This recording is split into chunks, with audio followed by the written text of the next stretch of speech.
Good afternoon to you, everybody. My name is Walter Edwards. I'm the director of the Humanities Center here, and I'm absolutely delighted to welcome to the virtual podium two fantastic young African American scholars and artists. In the number of African American faculty at Wayne State University um, is really disappointingly low.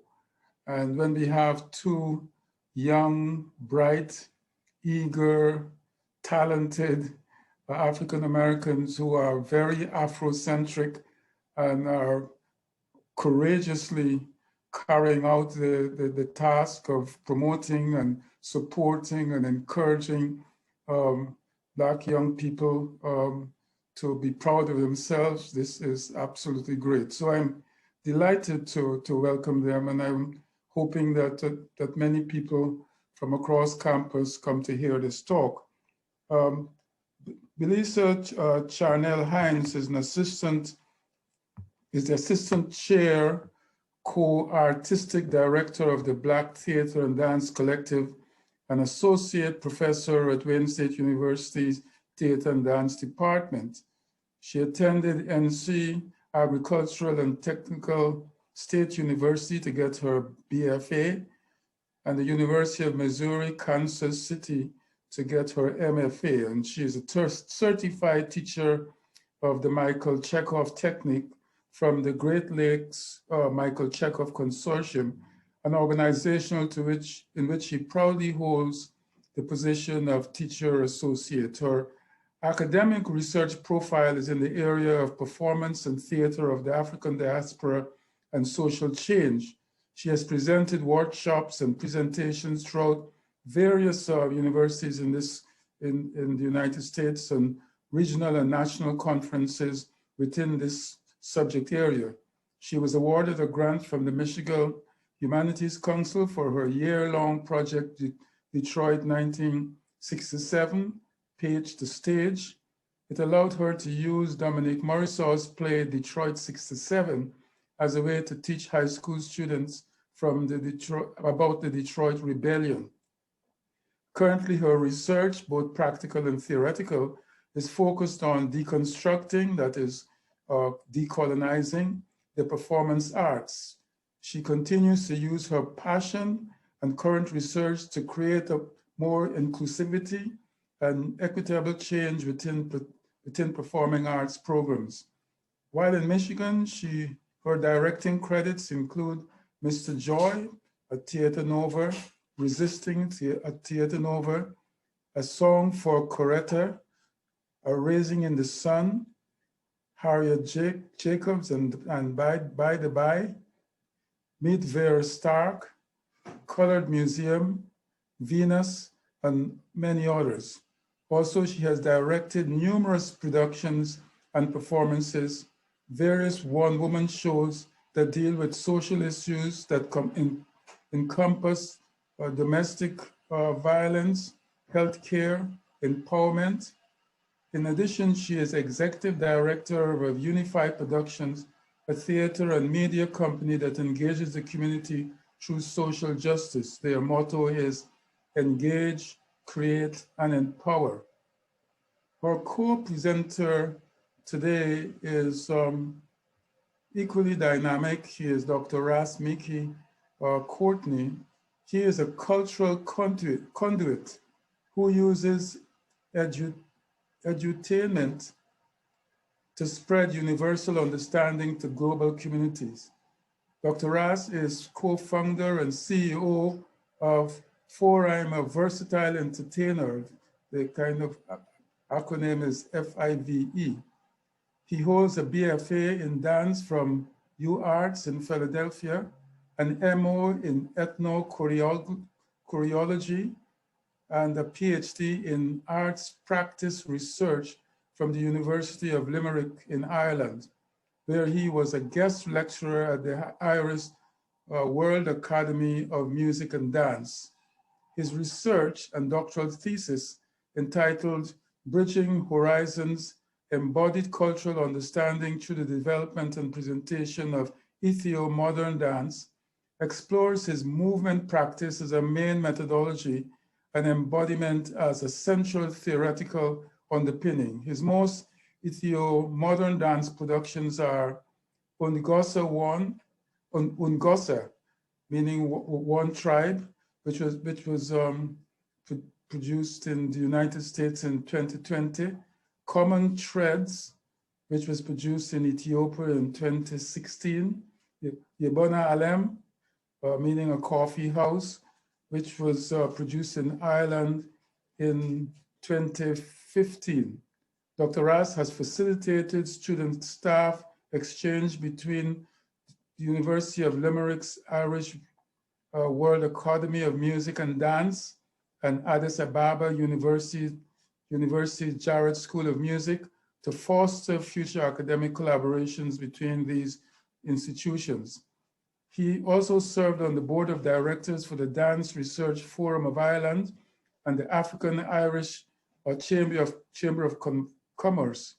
Dr. Ras has collaborated with Pilo Bolos, Raven Simone, Major Lazer, the Marley Family, Chronex, Afro Flow, African Union, International Organization of Immigration in Addis Ababa, and others. Dr. Raz recently received an Emmy Award as a performer and director of choreography in the viral music video, One Nation, Detroit. Dr. Raz is also an established songwriter, recording artist with two major releases, Rasol, which he produced in 2018, and Love Year, which he produced in 2020. Lyrically, he addresses systemic divides in our Eurocentric world through the lens of his Africanist experience. Dr. Raz currently serves as an assistant professor of dance at Wayne State University in Detroit, where he continues to explore the following themes: movement as cultural knowledge, movement is life, and I am a lifeist. Today, these two young professors are going to collaborate on the presentation, which is before you on the screen, Equitable Value Within Performing Arts Education. So I am delighted to welcome Professors Raz, Mickey Courtney, and Professors Belicia Charnell-Hines to the virtual podium. Woo! I love to hear someone read my bio because it makes it sound like we are really established. Like we've been doing stuff, Belicia. And you are. Dr. Edwards, thank you so much for having us here. We really appreciate all the work that you're doing with the humanities and allowing us a platform to be able to share our research. So I am Dr. Ross Mikey Courtney. As he mentioned, I'm an assistant professor of dance in the Maggie Allison Department of Theater and Dance. And myself and my colleague are here to share some of our knowledge and experience with our work with the Black Theater and Dance Collective and the students that we work with in our department. So without further ado, Belicia Charnell-Hines. Thank you, Dr. Ross Mikey Courtney. So, with what we do in the theater department, we have a collective called the Black Theater and Dance Collective.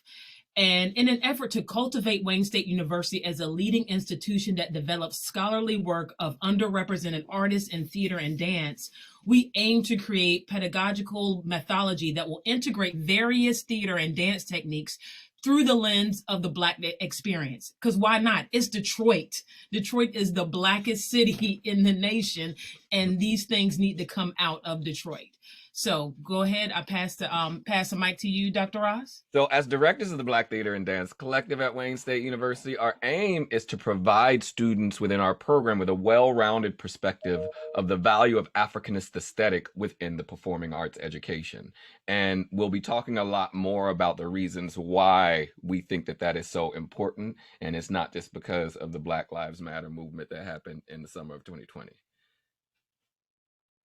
So these are some main topics of discussion that we're going to be exploring in this presentation. Stokely Carmichael says, integration is a subterfuge for the maintenance of white supremacy. He talks about in an article that he wrote in 1966, and which is prolific because we're still dealing with this today. He wrote an article called "What We Want," and in it he critiqued the integration practices of the 1960s, and he starkly relates and I can starkly relate to how it is used today. And he clearly breaks down integration to what it is. He says that again, that it's a subterfuge for the maintenance of white supremacy, because he notes that integration is a one-way street. The push for integration during Brown versus Board of Education wasn't ignited until the threat of communism was present.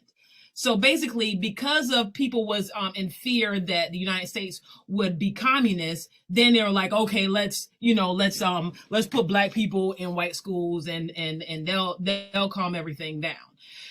Because of this threat, the ideology of what how things are used hasn't changed much since the 60s. The idea that to improve in life as an American, you need to go into white spaces, and that is clearly prevalent today. And so it's always about Black people or even other people of color stepping into white spaces and learning white ideals, the white aesthetic, and that is supposed to make you smarter and greater, while at the same time any other aesthetic is less than and not to be learned in the educational system or in the world really at all. And so I relate this idea to what we're doing here, because we need to make our education, we need to make integration a two-way street where everybody is learning everything, where the Black aesthetic is within the education system and all other aesthetics are within the educational system too. So going into the bullet points, one of the biggest deviations between Black and white aesthetic is the lack of spiritual integration within the white lens. Within the Black lens, there's no separation between our creative and personal lives. So well, I'm gonna just do the bullet points. One of our methods for illustrating the depth of the Africanist aesthetic is to examine the works of August Wilson and Catherine Dunham and their connection to Yoruba culture and Orishas. And so we are developing a curriculum that uses these two prominent figures in Black art as a point of continuum for the influences in their works and their influence on our global perspective of the performing arts. We have and will continue to explore more ways to bring techniques rooted in the Africanist aesthetic to our students through various types of research, i.e. fieldwork, workshops, presentation, and literary reviews.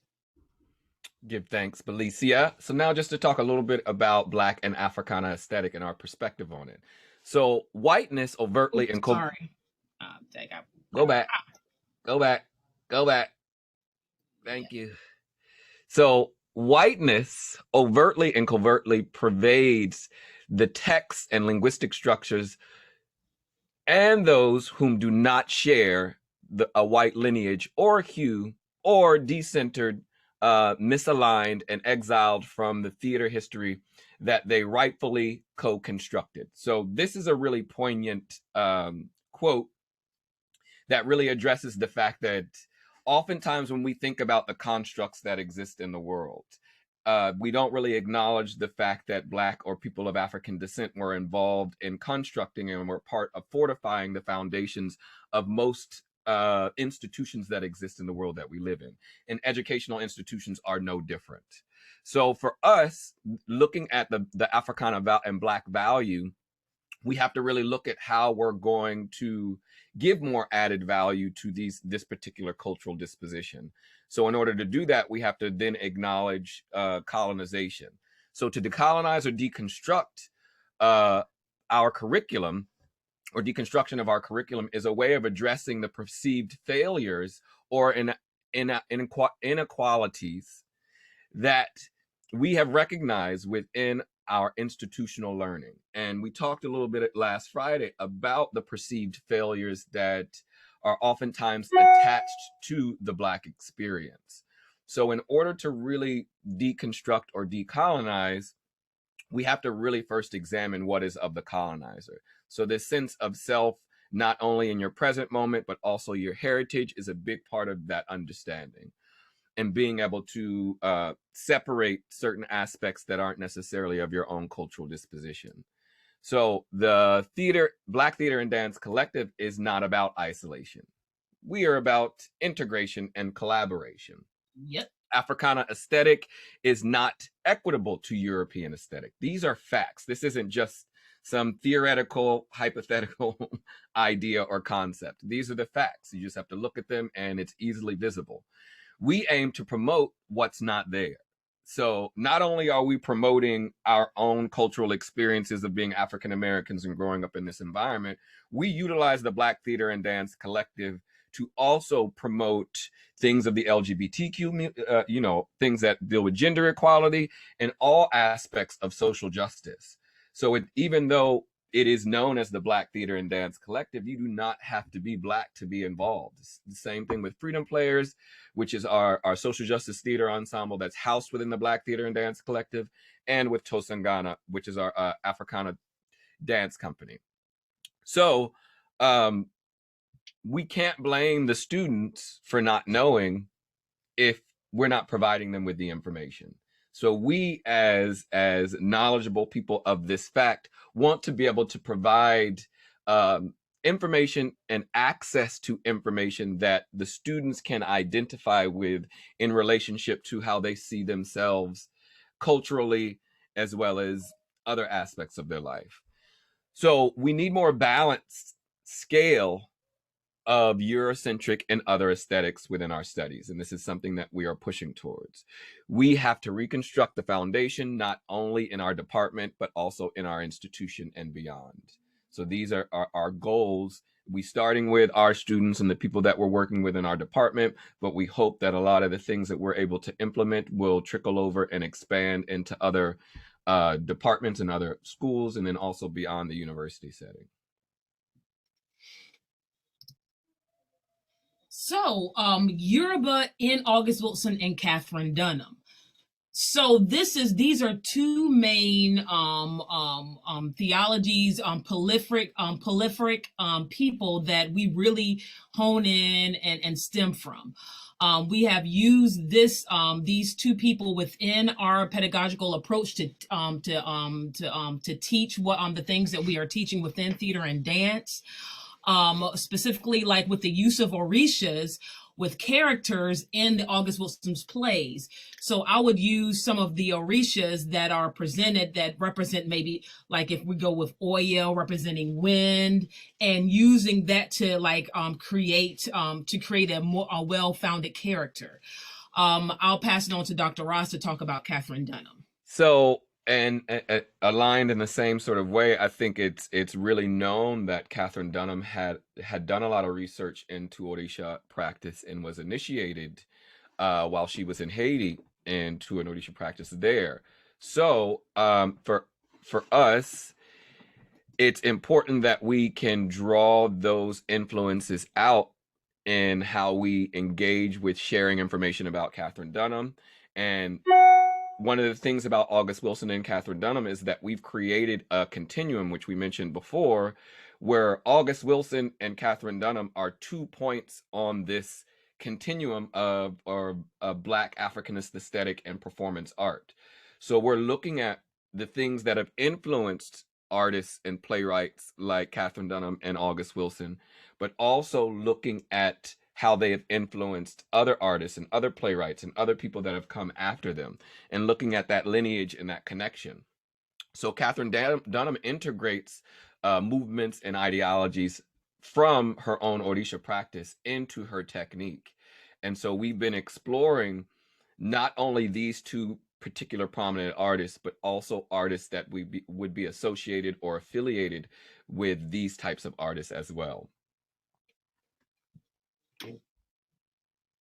So what have we done in the past? With Freedom Players, which is one of the ensembles that we have talked about, we have created the I Am Project, and it's and with I Am, it has been changed every year depending on the students who are there to reflect their life. And so I Am is a play about one's journey to the liberation of self. The Black Theater and Dance Collective explore universal themes of oppression, identity, class, and sexuality. Then this year we have developed a devised piece called Unveiling the Mask, one with the graduate students and one with Freedom Players. We did it a virtual piece.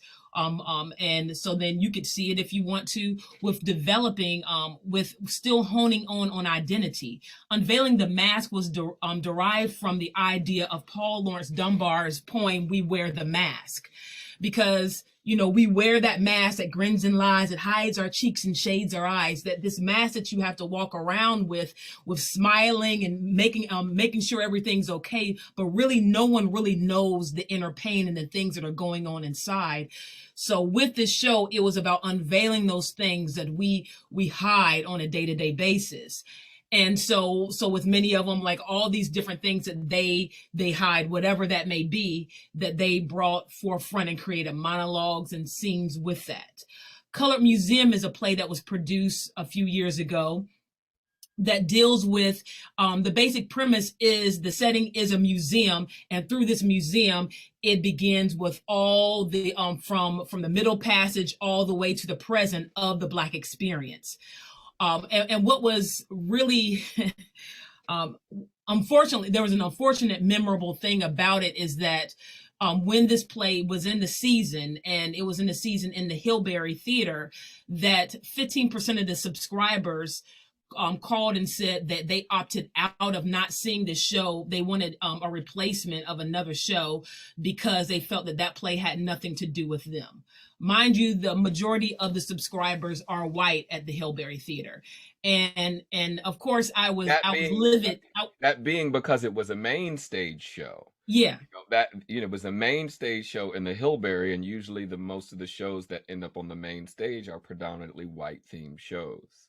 Yes, even though this play, even though it is premiering Black actors, is dealing with the experience of what goes on in America, and so it really needed a diverse audience to have that discussion. So these things bring out a lot of division when the white aesthetic is not the one that is emphasized. Venus, by Susan Laurie Parks. It is about Susan Bartman, who contributed new knowledge to the larger field.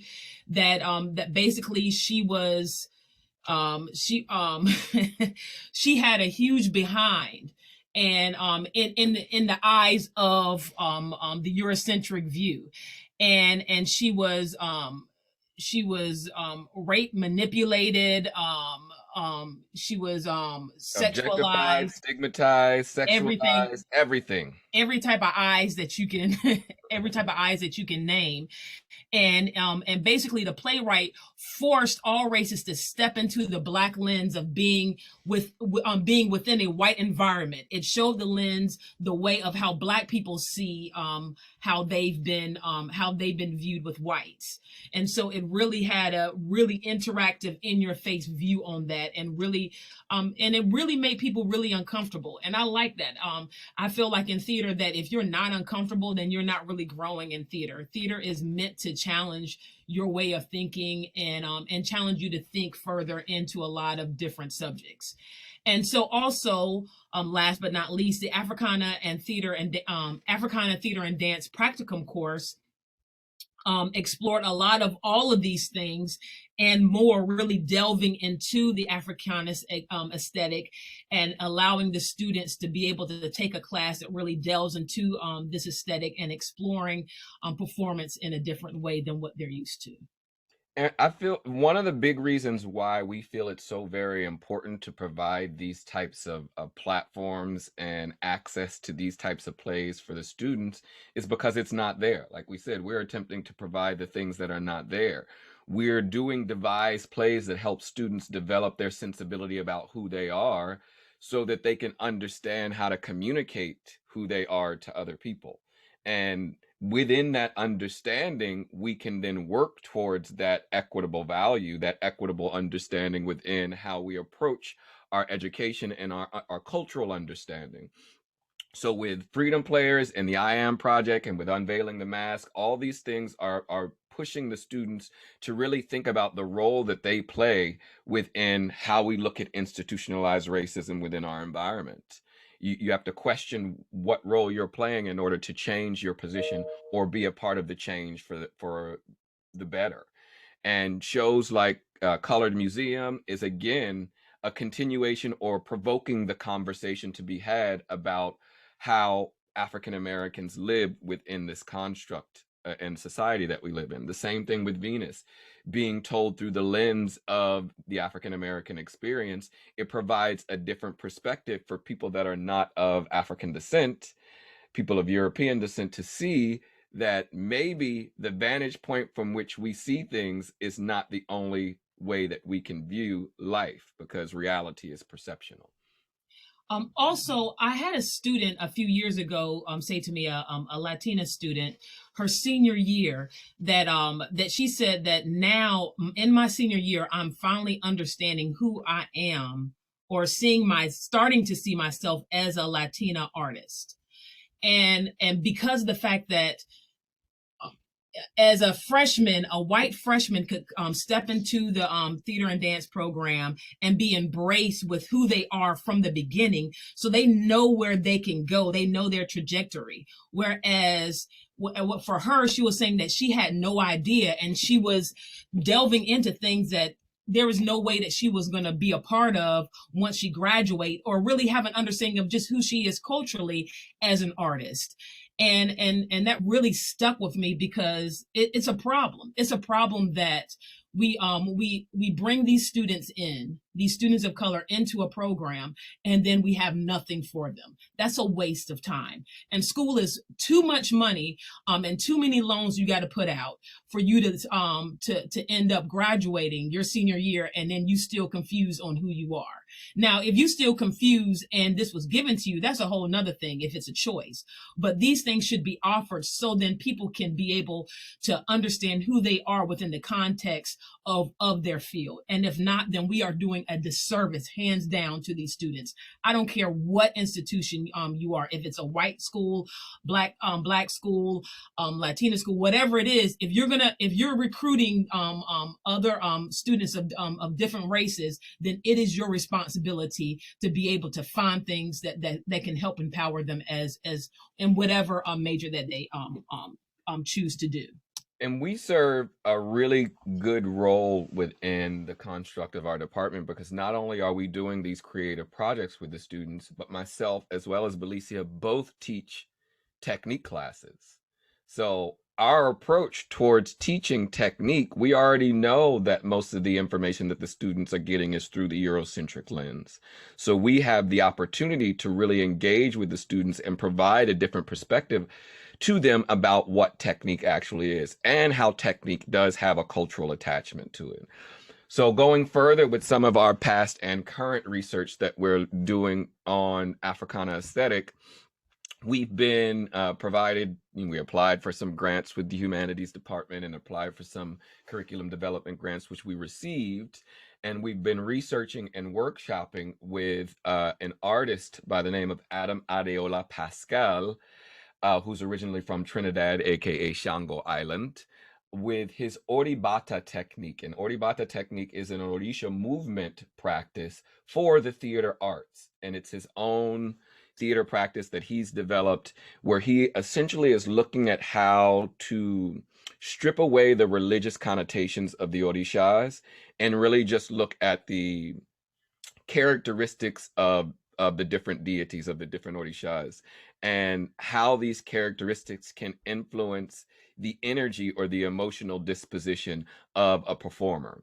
So when you, like Belicia was mentioning, the notion of embodying the characteristics of Oya, who is associated with the wind. And so how do you embody this idea of wind within how you move your body and how you move text? Is that how do you take this image and then apply it to your own theatrical practice? So COVID-19 adjusted our aspirations to want to do field research in Trinidad in the summer of 2020. So we ended up doing workshops with Adeola via Zoom. And we really examined the 13 movement practices, the general movement practices of 13 different Orishas and the characteristics, and got to know his particular theater practice and his the Oribata technique on a deeper level other than just the movement. A lot more of the theoretical information was shared with us as well. So we examine the identity of Africana culture and its resistance to the incorporation of European aesthetic within these types of workshops. So Shango Island is an amalgamation of the many different Orisha practices that took place on the continent of Africa and West Africa. It's called Shango Island because most of the people who would have worshipped Shango in Yoruba practitioner in West Africa would have come to that particular island. But even though it's known as Shango Island, they still worship many of the Orishas in Trinidad and Tobago. So we're looking at how an island like Trinidad or a place like Brazil is amalgamating or assimilating their understanding of their indigenous practice to something that has a more Eurocentric colonial attachment. So within that, we explored, as I mentioned, the basic movements and characteristics of 13 Orishas.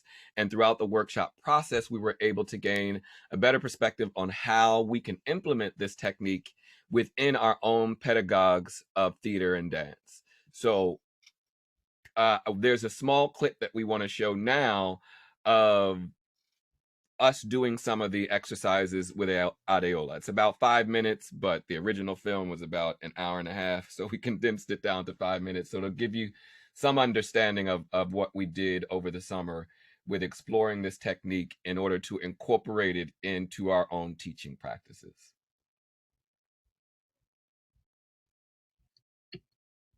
The Oribata exercise movement technique helps to start the process of implementing memory, not only in the body, but also in mind, blood, and spirit, which will reflect the philosophy and theory of Oribata.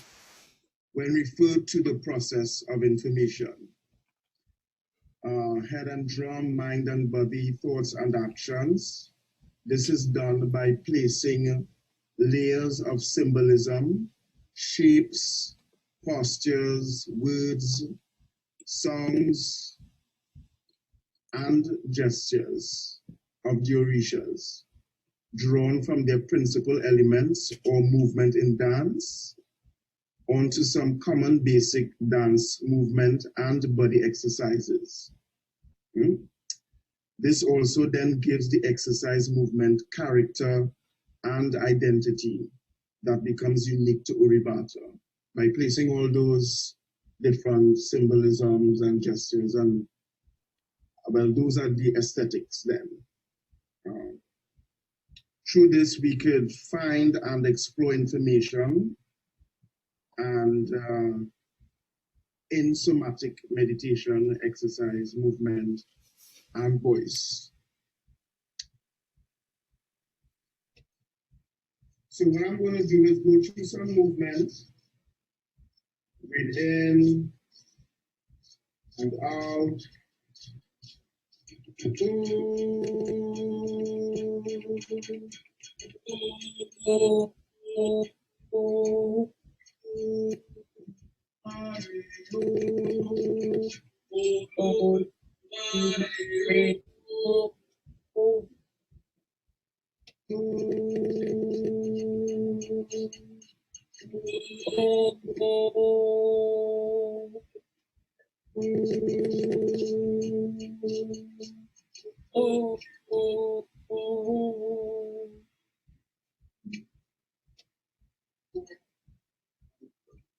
So you come in, you go down, touch, touch, press. Yeah. Onile, mama letter. Onile, mama letter. Then again, and again up. Slightly, knees still soften. And then you rise up. Eshu. Eshu. From here is a slight contraction. And this is Ori. Oromila. Oromila.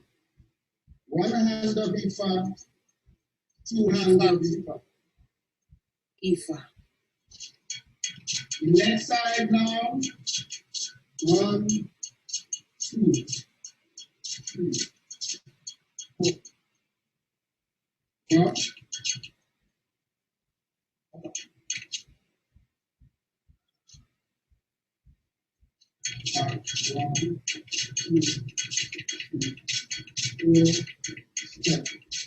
As I'm, revisiting this with you again, I'm thinking in ways of how we might be able to collaborate on utilizing this vocabulary and the Oribata technique in developing a body of work with contemporary artists, Mm-hmm. For me, with that, in creating characters, how do you use this and the qualities and what does that equate to within more of the popular techniques of acting?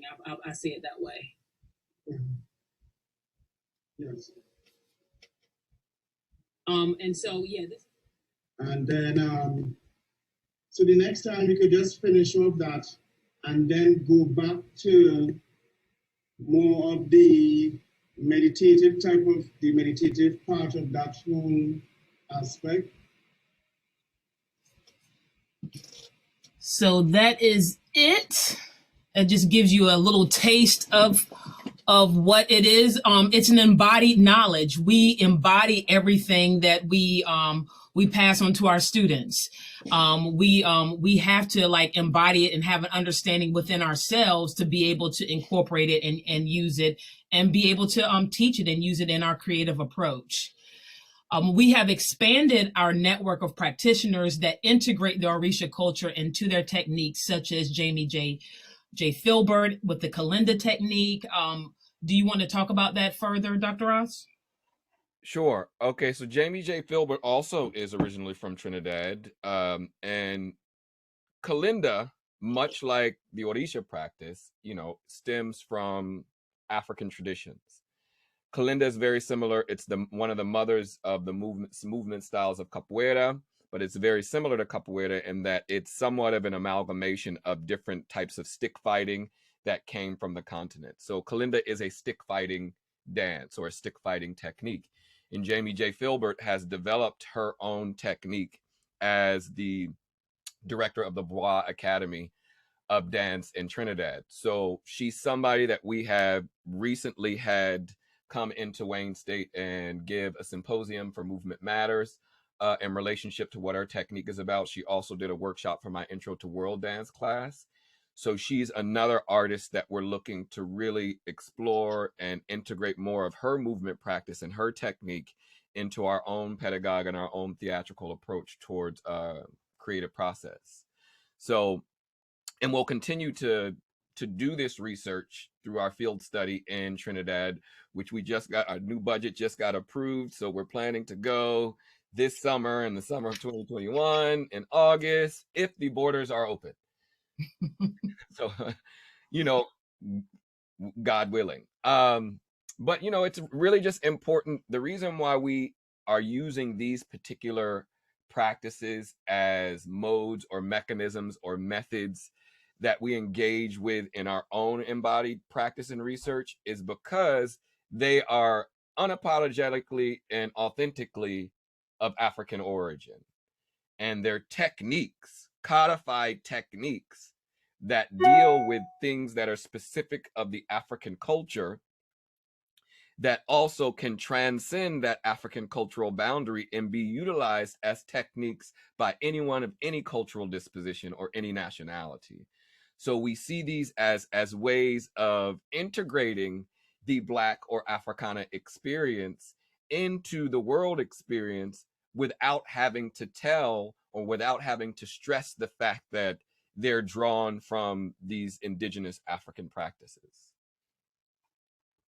And so continuing that way, and still being open to, you know, more approaches and more techniques, we feel that it's going to help our students be able to graduate and be ready for a diverse and inclusive professional career, and be able to do many things versus just staying on one lens that for many of them were not raised with. And so then they can come out being more empowered and being able to do a lot more within this world, because we just got to move away from the white standard, you know.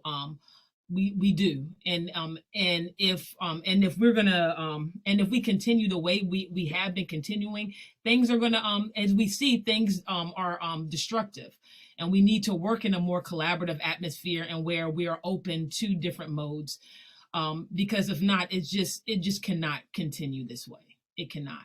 And we have to continue the conversation. Belicia brought up a point that when we did the Colored Museum, it made some of our subscribers very uncomfortable. But this discomfort is a necessity in order to move forward, because the discomfort that people of color feel when they're in quote unquote white spaces oftentimes isn't talked about. We don't get to openly express that. So in sharing a truth of a perspective, if there is discomfort on the other side, it's what's needed in order to really understand how to move forward. If you're uncomfortable because there's something that you need to work on. Yes, because you can, if you were trained in African dance throughout your entire life, you are just as good and even better than a dancer who was trained with ballet. Just like if you were trained with a lot of Black aesthetics as a theater performer, you're just as good as and even better as someone who was trained within Shakespeare. That doesn't make you, just learning through the white lens doesn't make you better off, and we need to focus on that more. Change the standard. Yes. And that's what we are attempting to do with our work and with our students and with our lives. So I think that sums everything up, Alicia. Yes, it does. So last question, last slide. Yeah, this is I was hitting it on the wrong Thank you. on the wrong computer. Thank you. Questions? Yes, Anybody got there's some questions up here, and I will. Yes. So that concludes the presentation portion. We're going to move on to the Q&A. And if we, stop sharing screen, it's easier to see. So if you have any questions, feel free to raise your hand, post it in the chat, or just unmute your mic and state your question.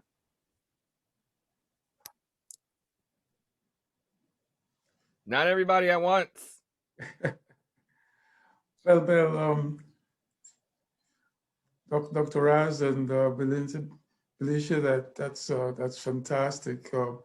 When you go to Trinidad, if you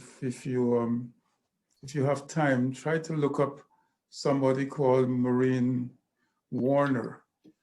She is. I've met her. You've know her? I've met her. You've met her? I've been to Trinidad twice already, and usually I'm there for conferences. Mm-hmm. I may not know her personally, but I know that I've met her, because as soon as you said her name, it's like, nope, she's affiliated with New Waves. She knows my sister Maeda. So I'm sure I've met her at some of the events that are part of the New Waves Institute. Usually, she was a pioneer in linguistic circles to talk about the Yoruba component in Trinidadian Creole, and she was a trailblazer at the time, and I deeply admired her work and her focus.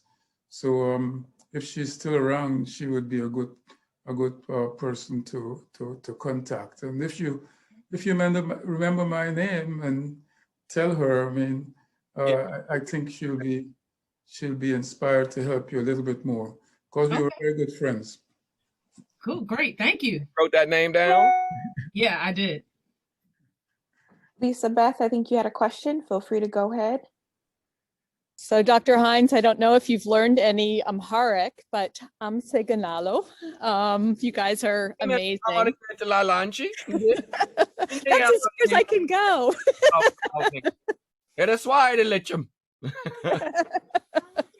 I'm that far. I'm a big fan of both of you. Thanks to you, Belisha. I'm teaching Venus in my global studies class. Dr. Roz, you taught my daughter the Esquista. So thank you very much. I've got a question for you, and it's a question that comes up in gender studies too, and it's about this tension between essentialism and constructionism, and how you deal with that in talking about the Black experience, right? So how do you kind of approach this notion of a Black diaspora, but at the same time sort of recognize that there are all these individual cultures that are constructed sort of differently, and how do you do that in your teaching, you know, so that students don't come away thinking Africa is a country, right? And kind of this notion that there's just this oneness. Well, I'll give a short answer, and I know Belicia got a long-winded answer. For me, Blackness is essential, period. But Blackness is vast. And this is the thing that most people don't really grasp about Africa as a continent, and then about the Africana experience through its diaspora. There is no one way to live Black, and that's where the challenge lies, is where oftentimes through the Eurocentric lens that Black people are oftentimes, or African people are oftentimes, grouped into one cultural disposition. And it's unfortunate because even as quote unquote African Americans, as you know, Africa's a huge continent. So, and before we were African Americans, we were Black Americans, we were Negro, we were all of these other things in a way to not get us to see ourselves in connection to the continent. Now we can call ourselves African Americans, but we still don't really have a connection to the continent other than through our color. And I know, as a person who's moved to Africa, in terms of the type of colonial construction within the way that we think about life from growing up in an American institutional environment, and how moving to Africa, having to strip myself away from all these things that I've been taught, to now start to think about how to live and integrate within an African society. I tell a lot of people on the continent and abroad, it's really challenging to implement European ideas into an African context. And by European, I mean American as well. If you're not looking through the lens of an African and applying this knowledge, if you're just taking from something that Europeans have constructed or Americans have constructed and trying to implement it into an African society, it does not work very well. My wife just got back from Ethiopia, and she was like, oh, we had this conversation with my friends, and one of my friends said, well, that goes against the girl code. And I was like, what do Ethiopian women know about a girl code? Because that's very American. That's something that they're attempting to assimilate to Ethiopian culture, but your culture doesn't adhere to the same types of things that would make this a girl code violation. So I think that the idea is to recognize the spectrum, to recognize the scope and the vastness that is the African people and the people of the diaspora. And that's something that we definitely instill in our students. Belicia. Yeah, specifically, like, for instance, like when we were talking about, like, right now we're going to Trinidad and we talk about where we are receiving this information from, and we say Yoruba culture, because that's different than a Bantu. You know, it's different that, you know, different regions of Africa have different things. You know, if you go to South Africa, you're not going to receive some of the same stuff as you would in Nigeria, you know, as another country. And so we specifically talk about that country and what that country brings about, so then they can be able to understand the difference. And our hope is that we would be able to bring out so many different areas and different cultures that the student, by the time they graduate, they can say, well, this is from the Yoruba, this is from Bantu, this is from blah, blah, blah, blah, this and this and this. So then they can be able to not look at it as a monolith. And just to further that point, you know, Elizabeth, you know that I have this deep-rooted Ethiopian connection. But when people talk about the influence of Africa in the Western experience, nobody really thinks about Ethiopia. As the African American, our history starts with the transatlantic slave trade, and all the slaves came from Western Africa, which we know is not true.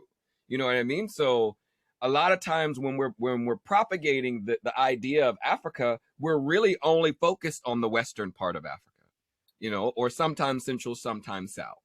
But so for me, coming into this space, this is the reason why I developed Ethio-Modern dance, was because nobody was talking about Ethiopia in this space of African cultural traditions.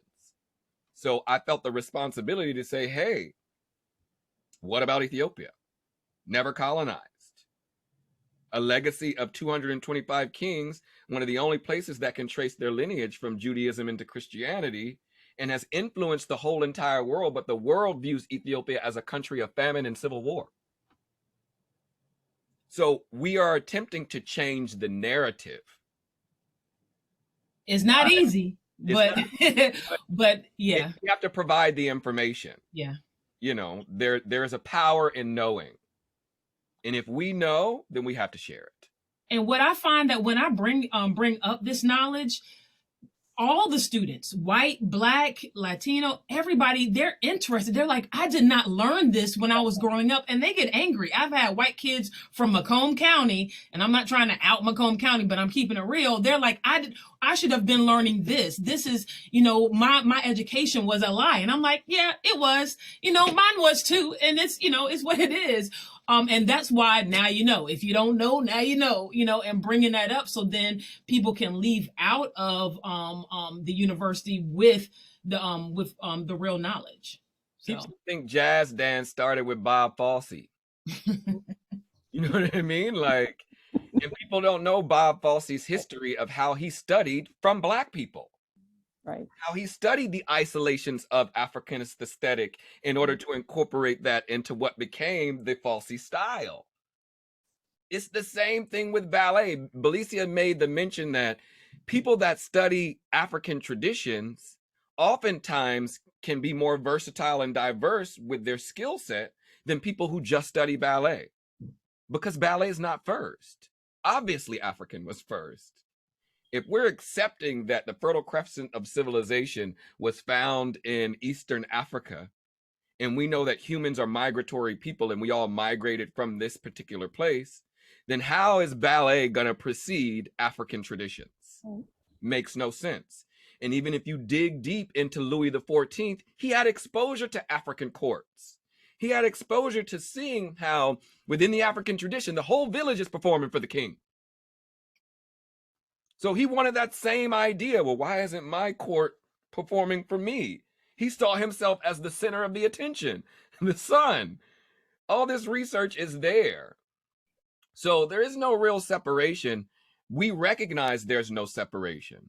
But when you chop off the root, the branches can't grow.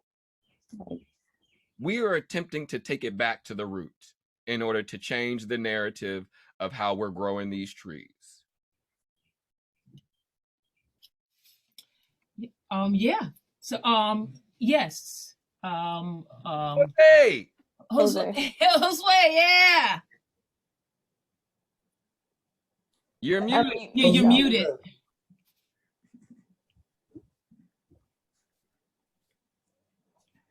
Okay. Might be a simplistic question, but is there a comparison or contrast to be made between the evolution of jazz in this country and the evolution of theater and dance? Because it seems to me that jazz has become the root of American music. Yeah. As theater, dance, and even movies and other sources of entertainment or expression have been more locked up, whereas jazz just exploded and influenced white music and has become the national music. I mean, it goes from gospel to jazz to blues to hip hop to. There is really blues was before jazz. Jazz came out of blues. Yeah. And so yeah, it is, all those things going through the same time. I use blues, I use jazz in my class to really explore theater. And so all those ideas are interrelated. And even when you look at like some of the old movies, the black and whites with like the Nicholas brothers and like what's his name? Duke Ellington, you know, they're playing jazz music, but theater and dance is an integral part of their performances. So I think one of the things that we look at, Josue, when we're looking at this compartmentalization of what we call art, that's European. Because within indigenous culture, there is no separation of music, song, and dance. They're all integrated aspects of how you express something about your life. So when you look at the early stages of jazz and how it was presented, it wasn't presented just as music, especially when it was attached to the African American experience. There was always an extra theatrical or dance performance that was attached to it. And many things, and when you take it to the continent of Africa, many places do not have a separate name for dance versus theater versus song performance. And what you're saying can be applied to other indigenous cultures throughout the world. Yeah. So that you guys are dealing with a universality that then gets parceled out into ethnicities. And then it can be super isolated, or you can recognize the commonality underneath. And what you're saying about it is that in Aboriginal cultures, that's all integrated. The music, the dance, the storytelling, the rites of passage, everything is part of one system, and you cannot tear it apart. But that's what colonials did. Because you think about it, like with my revolutionary spirit, the notion of divide and conquer, divide and rule, you know what I mean? Like, so to strip people of these types of unified connections makes them easier to relegate. That's what the scramble for the continent was about. Let's divide these cultures into borders that we create and divide the tribes. And that also explains Native resistance, because if the colonizer is trying to divide and they're looking at their culture as integrated, you just can't accept Catholicism or this part of modern society or Western or whatever, because you can't just place something unless it fits. Yes. Yes. And you know, when you look at indigenous cultures, there's always this sense of almost a transculturalization, where you recognize that you are connected to the broader culture of existence. It's not just about human culture. A lot of indigenous cultures have this this understanding of how they unify with the land, or unify with the spiritual elements or energies that exist in creation. This is the reason why we're tapping into Orisha practices, because that's one of those practices that tap into the spiritual and natural elements that are connected to all living beings, so to speak. Yeah, and you can't separate the spirit, because the spirit is us. It's a being. We are all like of a spirit, and like, unless you're dead. And so and this is not about like religion, and people like blend those two together, and it's not about that. And so you have to bring that spirituality in there, because within even all music, the root of that call and response, that's in music, that's in theater, that's in dance. All of the roots of all the of this aesthetic comes together, and we have to honor that, and we have to bring that forward, so then people can learn it on its truest sense. But we also have to acknowledge the root. Yes. Change the narrative. And I just wanted to touch on that American rock music, like the first kind of riff in rock music was the skink, skink, skink, skink, skink, skink, skink, skink, skink, skink. But if you recognize, that is a West African Uruba rhythm that you oftentimes hear in Afrobeat played with a clave. Clack, clack, clack, clack, clack, clack, clack, clack.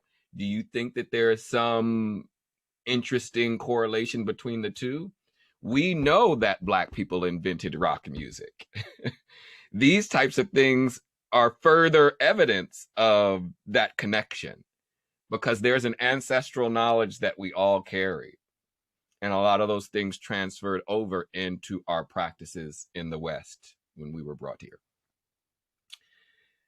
What you're doing is very therapeutic for people that understand it. For people that understand it. Are there any other questions? Anyone? Just a quick question that I'm sure that several people might be thinking. That you've decided that you wanted to go to Trinidad and to Salvador, and is there some plan in the future to actually go to like Nigeria? Of course. Oh yeah, of course.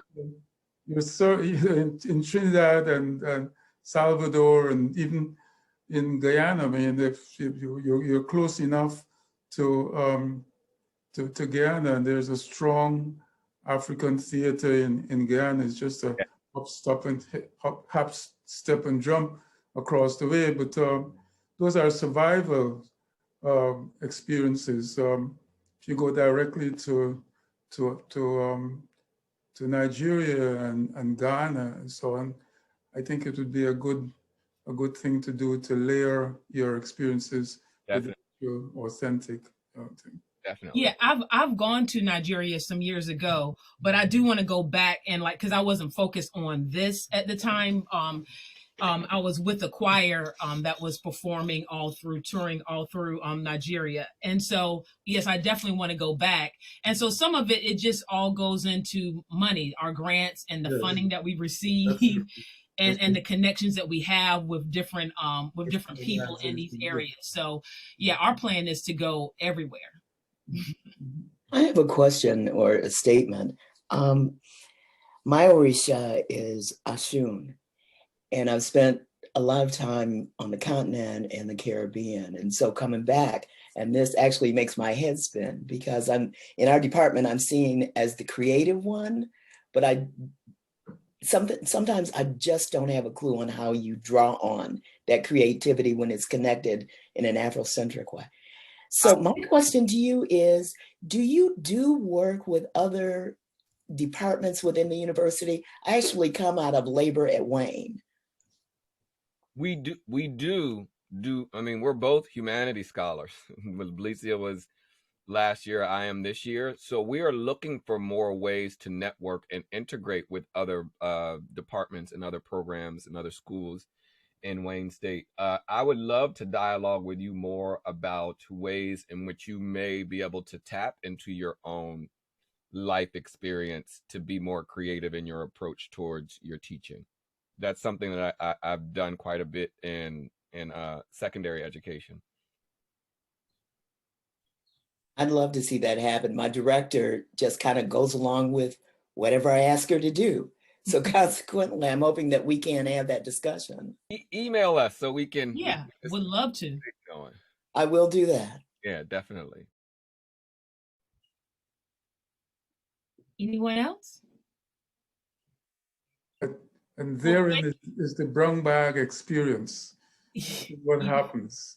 Every now and then you see that connection between Brenda Moon and Dr. Raz Mickey, someone from labor at Wayne. They didn't know each other and they're connected now. And when I see Brenda Moon, I remember somebody that she remembers very closely, Phyllis Vroom. She used to be the dean of social work. And she was married to an African, and they went over to Africa often, and they were very into African dance and culture and so on.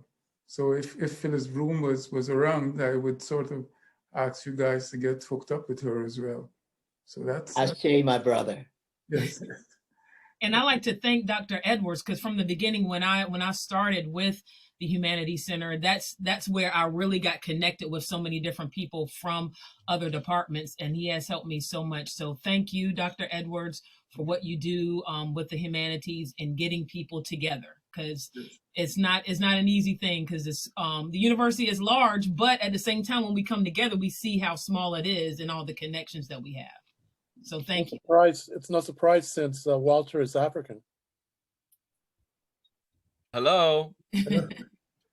Yeah. He has this communal way of wanting to live. Yeah. Yep, that's right. So that is all for us. If anyone wants to, like, they think of a question or think of anything they want to say to us, whatnot, feel free to email us. It's right, we're right on the email network or whatnot. So feel free to continue this dialogue. Yes. Well, I just want to say thank you to both of our speakers. Your presentation, well crafted, and I think you were able to facilitate some meaningful discussion that, this is why we do what we do at the Humanities Center. As a small token of our gratitude, we do have a couple gifts for you both, a journal and a mask with the Humanities Center logo on that we hope you will wear with pride. As I mentioned to you both, we'll be connecting to safely get these to you. But thank you so much. I think this was a really much needed talk, and I'm glad that it's being recorded and it will be on our website and our YouTube page by the end of the week. If anyone wants to go back and look at all the wonderful work that you all are doing. But yeah, thank you so much. And Dr. Edwards, if you have anything and our presenters have any last words before we go. Well, just thanks again. Thanks again. And indeed, thanks for giving us permission to put it on our website, and Hans' our website. And I was hoping more people would be here, but if just a few of us would tell people what we learned, then we can direct them to the video that will be on YouTube and our website, and so they can get. And I am absolutely proud of these two young, bright African American scholars, and I'm so pleased to see that they are outspoken, that they are not intimidated. They say what they have to say in spite of the fact that it might make people comfortable. We need people like that.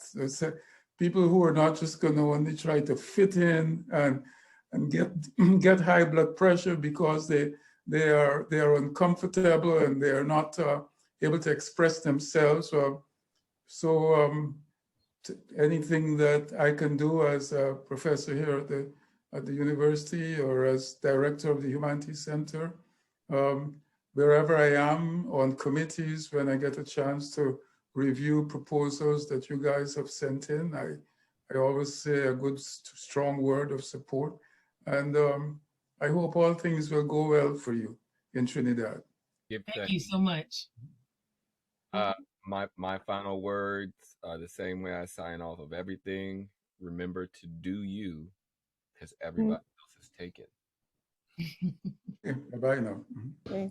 Yes. Bye-bye. Peace and love. All right. Everyone have a good one. You too. Yes. Thank you all. You're welcome. So welcome. Take care. Take care. You have a good one.